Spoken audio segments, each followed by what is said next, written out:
چار چیزیں ایسی ہیں جو ایمان کے بغیر حاصل نہیں ہو سکتی کائنات کے نظام میں۔ میرے دوستو عزیزو، حضور اکرم صلی اللہ علیہ وسلم نے اپنے صحابہ کو جو السلام علیکم دوستو، welcome back to my YouTube channel live Delhi مرکز بیان۔ امید ہے آپ سب خیریت سے ہوں گے۔ ہم بیان کو شروع کرتے ہیں۔ بہت ہی اہم بیان ہے حضرت جی مولانا سعد صاحب کا۔ چار چیزیں ایسی ہیں جو بغیر ایمان کے حاصل نہیں ہو سکتی۔ کیا ہیں وہ چار چیزیں؟ یہ جاننے کے لیے بنا اسکپ کیے بیان کو پورا سنیں۔ ہمارے چینل پہ بہت سے ایسے لوگ ہیں جو ویڈیوز دیکھتے ہیں، چینل کو سبسکرائب نہیں کرتے۔ آپ سب سے گزارش ہے زیادہ سے زیادہ ہمارے چینل کو سبسکرائب کریں۔ آئیے پورا بیان سنتے ہیں، کیا ہیں وہ چار چیزیں۔ چار چیزیں ایسی ہیں جو ایمان کے بغیر حاصل نہیں ہو سکتی کائنات کے نظام میں۔ میرے دوستو عزیزو، حضور اکرم صلی اللہ علیہ وسلم نے اپنے صحابہ کو جو ایمان سکھلایا تھا وہ ایمان بالغیب سکھلایا تھا۔ ایمان بالغیب سکھلایا تھا کہ تم حالات کو دیکھ کر یہ مت کہنا کہ یوں ہو سکتا ہے۔ ایک طرف احکام دیے ہیں، ایک طرف حالات دیے ہیں۔ کیسے ایمان بالغیب سکھلایا تھا؟ اللہ اکبر۔ ایمان کی تعلیم دی، پھر ایمان کے امتحان لیا۔ ایمان کی تعلیم دی، پھر ایمان کا امتحان بھی لیا۔ حضور اکرم صلی اللہ علیہ وسلم کی جو بات، آپ کی بات اتنی سچی ہے کہ آپ کی بات کی تصدیق کرنا اپنے سنے دیکھے بغیر، یہی اصل ایمان ہے۔ بلکہ حضرت خزیمہ بن ثابت رضی اللہ تعالیٰ عنہ سے آپ نے جب سوال کیا کہ خزیمہ تم نے کیسے گواہی دی ہے، اس واقعے میں جس میں آپ نے ایک دیہاتی سے گھوڑا خریدا،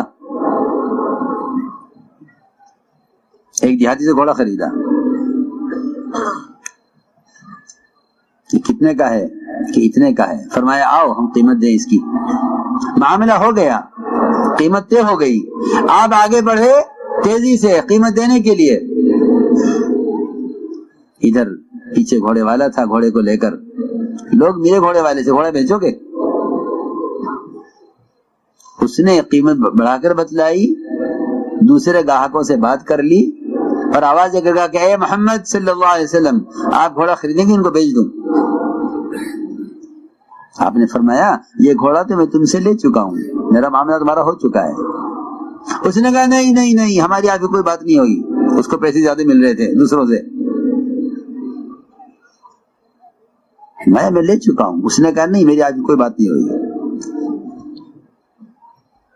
گھوڑے والے نے کہا کہ اچھا ایسا اگر ہے تو آپ گواہ لائیے۔ اور اسے معلوم ہے گواہ کوئی تھا نہیں، اور کون گواہی دے گا؟ گواہی کون دے گا؟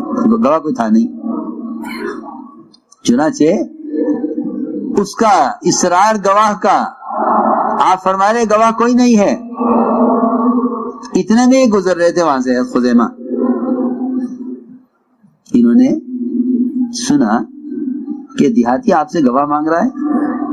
آگے بڑھے کہ میں گواہی دیتا ہوں کہ آپ نے گھوڑا اس سے خرید لیا تھا۔ آپ نے حضرت خزیمہ سے جو فرمایا کہ تم نے گواہی کیسے دی ہے، یہ سوال، نبی کا یہ سوال اس مقصد کے لیے نہیں ہے کہ آپ موقع پر نہیں تھے، آپ نے کیسے گواہی دی، بلکہ نبی کا یہ سوال اس مقصد کے لیے ہے کہ خزیمہ اگر ہم تم سے ڈانٹ کر بھی پوچھے تم نے کیسے گواہی دی ہے تو ایسا تو نہیں کہ تم انکار کر دو۔ سنو میں کچھ کہہ رہا ہوں۔ یہاں خزیمہ کے ایمان کا امتحان تھا۔ ہمارے پوچھنے پر اپنی بات سے پھر تو نہیں جاتے؟ جی ہاں، کیونکہ نبی جس بات کو لے کر آئے ہیں اس کا ان کو خود یقین ہے،